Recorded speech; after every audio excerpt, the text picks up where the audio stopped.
Halo, bertemu lagi bersama saya petani dari desa ya. Kali ini saya berada di kebun kentang ya.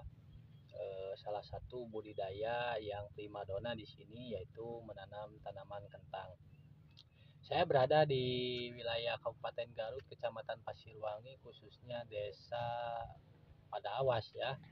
Ini di sini dapat kita lihat sekelilingnya itu ada tanaman sayur mayur ya yang ditanam di sini yang menjadi penopang dan penunjang kehidupan ekonomi masyarakat di sini sehari-hari. Jadi mayoritas mata pencaharian masyarakat di sini pada umumnya dan sebagian besar itu tergantung pada sektor pertanian. Nah, di sini kita akan membahas masalah budidaya kentang ya. Di sini menjadi salah satu primadona. Kenapa? Karena budidaya kentang di sini relatif ya cukup stabil harganya, tanahnya subur dan cocok ya. Kita berada di ketinggian 1532 mdpl ya, di atas permukaan laut. Dan sekarang saya berada di kebunnya ya, milik teman saya, dan alhamdulillah teman saya sudah ada ya. Nah, Bang, ini kira-kira kesan-kesannya atau keinginannya itu apa? Apakah hasil optimal atau ceksunan sama bubunangan anak halus, hargana halus gitu. Oh gitu. Nah, gitu. Jadi kawan-kawan mohon dimaklum ya. Jadi biasanya kalau depan kamera itu rada grogi, nah agak grogi kalau orang Kawan sahabat petani seluruh Indonesia, sebelum masuk pada inti pembahasan mengenai budidaya kentang, kita lihat-lihat dulu. Ini adalah tanaman kentang milik beliau ya. Cukup berpengalaman dan beliau sudah bertani kentang itu kisaran antara puluhan tahun lah. Semenjak beliau masih kecil ikut sama orang tuanya. Jadi perawatan kentang itu pada posisi umur yang ya ini umurnya kisaran 50 hari setelah tanam ya. Rutin-rutinlah menjaga kondisi tanamannya ya dengan melakukan penyepraian atau pengobatan ya melalui atas dengan aplikasi fungisida, insektisida dan lain sebagainya tergantung dari kondisi tanaman tersebut ya. Namun di sini aplikasi fungisida, insektisidanya itu sangat rutin ya, kisaran 1 minggu sekali, bisa juga kisaran 4 hari sekali ya, supaya bisa menghasilkan tanaman kentang yang optimal ya kawan.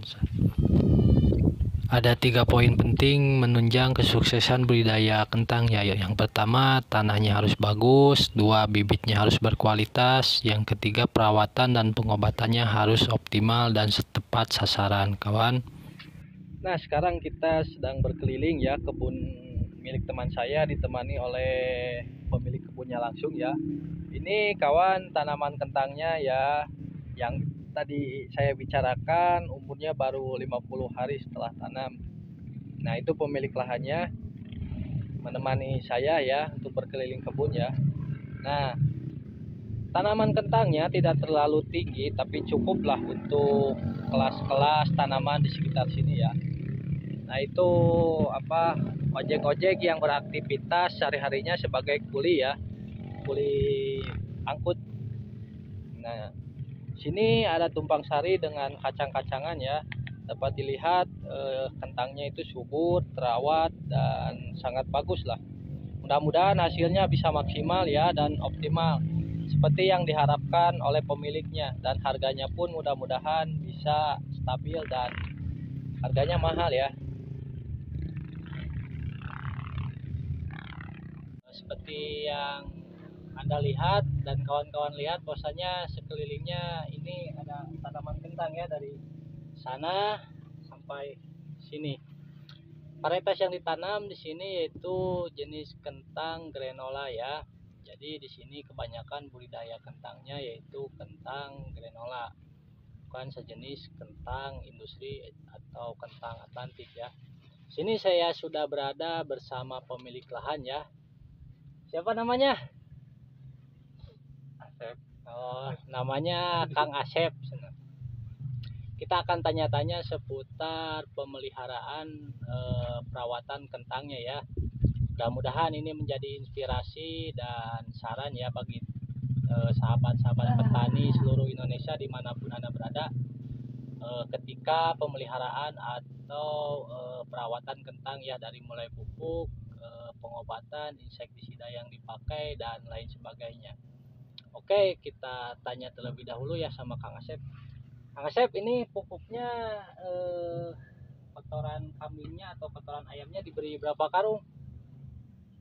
Ini 200 karung.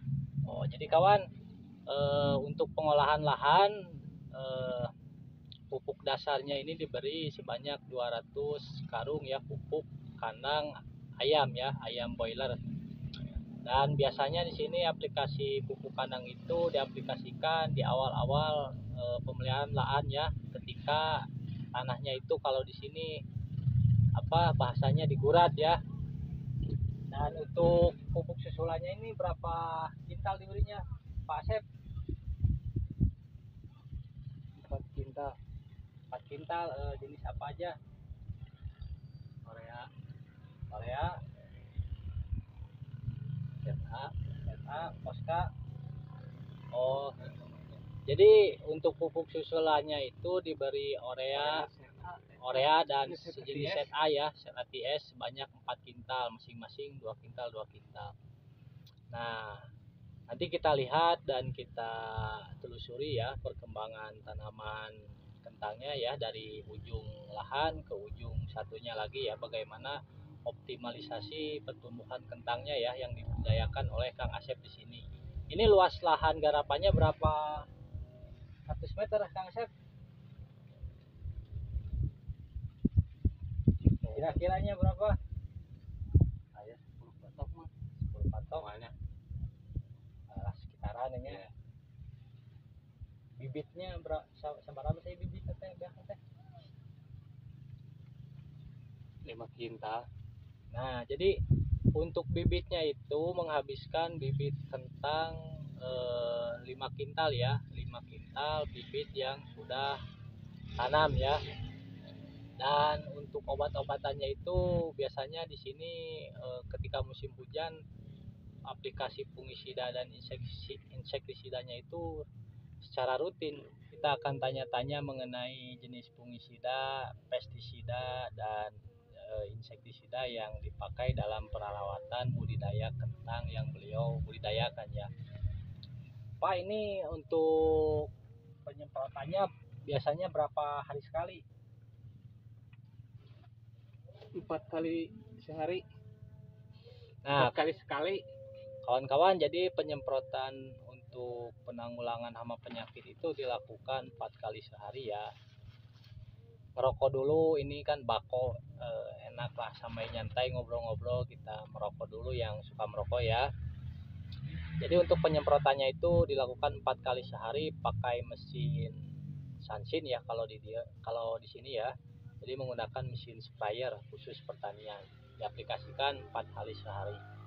Nah, ini dapat dilihat, ini salah satu contoh obatnya ya. Ini Danin, terus ada Victory Mic ya, terus ada Moxan. Nah, seperti ini gambarnya. Ada Antila. Nah, ini untuk sejenis insektisidanya ya, menanggulangi ulat atau sejenisnya lah yang diaplikasikan dalam budidaya kentang. Nah, ditambah mungkin perkat sama ini perata ya. Mungkin sekian video dari saya ya. Mohon maaf apabila ada kekurangan atau kesalahan dalam pengucapan ya, itu murni dari kesalahan saya. Maklum, saya baru belajar ya. Namun pada intinya video ini menjadi rekomendasi atau saran bagi teman-teman sahabat petani dimanapun Anda berada ketika Anda budidaya kentang ya. Dan khususnya untuk para petani-petani pemula. Di sini saya bukan bermaksud untuk menggurui, tapi di sini saya bermaksud hanya untuk berbagi ya. berbagi mengenai pengalaman-pengalaman rekan saya dan pertanian di area wilayah saya ya. Mungkin itu saja yang bisa saya sampaikan ya. Apabila ada pertanyaan, kritik dan saran ya, khususnya para petani-petani senior, tolong tulis di kolom komentar dan jangan lupa like, komen, dan subscribe ya, agar kita bisa membagikan video-video yang bermanfaat ke depannya ya. Oke.